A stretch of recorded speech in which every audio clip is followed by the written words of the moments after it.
প্রস্তাবিত বাস ধর্মঘটের সিদ্ধান্ত থেকে সরে দাঁড়ালো বাস মালিক সংগঠনেরা। সেপ্টেম্বর পর্যন্ত স্থগিত রাখা হলো বাস ধর্মঘট। প্রশাসনের সাথে বৈঠকের পর এই সিদ্ধান্ত নেওয়া হয়েছে। আমরা শ্যামবাজার, শিয়ালদা এবং ভবানীপুর এবং দিয়েছি, মানে তাদের স্পেশাল রেস্ট্রিকশন এবং অ্যান্টি পলিউশন সেকশন কলকাতা শহরে আর বেরোবে না। যারা 500 টাকা করে তুলতো, এগুলো সবটাই ওনারা দেখবেন। প্রমাণস্বরূপ দিয়েছি।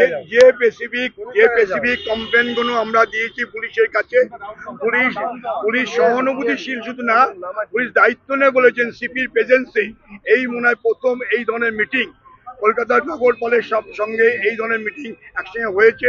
তিনি দায়িত্ব নিয়ে, সিপি নিজে দায়িত্ব নিয়ে বলেছেন যে স্পেসিফিক কমপ্লেনগুলো দিয়েছেন সেই কমপ্লেনগুলো আমরা ঠিক সেইভাবেই আমরা বিবেচনা করব। আপনাদের আশ্বস্ত করছি, আপনারা যেমন পরিষেবা দেন, আপনাদের পরিষেবা দেওয়ার জন্য আমরা আপনাদেরকে সাহায্য করব। তারই পরিপ্রেক্ষিতে সেই আশ্বাসে, সেই আশ্বস্ত হয়ে পরিবহন সচিব এবং মাননীয় পুলিশ কমিশনারের আশ্বস্তে আমরা নগরপালের 22, 23, 24 যে পরিষেবা আমরা দেবো না বলেছিলাম, এটা আপাতত সেপ্টেম্বর পর্যন্ত আমরা ডেফার্ট করলাম মানুষের যাতে।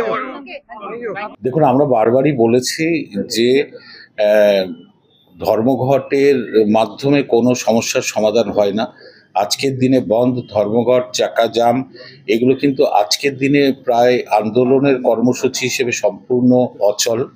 কারণ মমতা বন্দ্যোপাধ্যায়ের নেতৃত্বে একটি সচল, একটি গণমুখী সরকার চলছে, উন্নয়নের সরকার চলছে।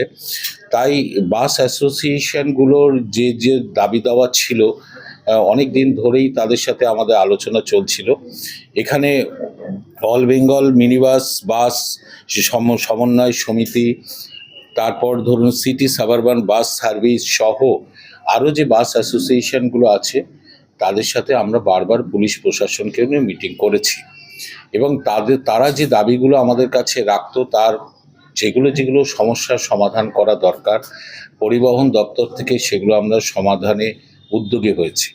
এখন মূলত দুটি সংগঠন মিলেই বন্ধ ডেকেছিল। আমরা তাদেরও বলেছিলাম যে আসুন, আবারও আলোচনা হতে পারে, আলোচনা একাধিকবার হতে পারে, আমরা তাতে বসতে আগ্রহী আছি।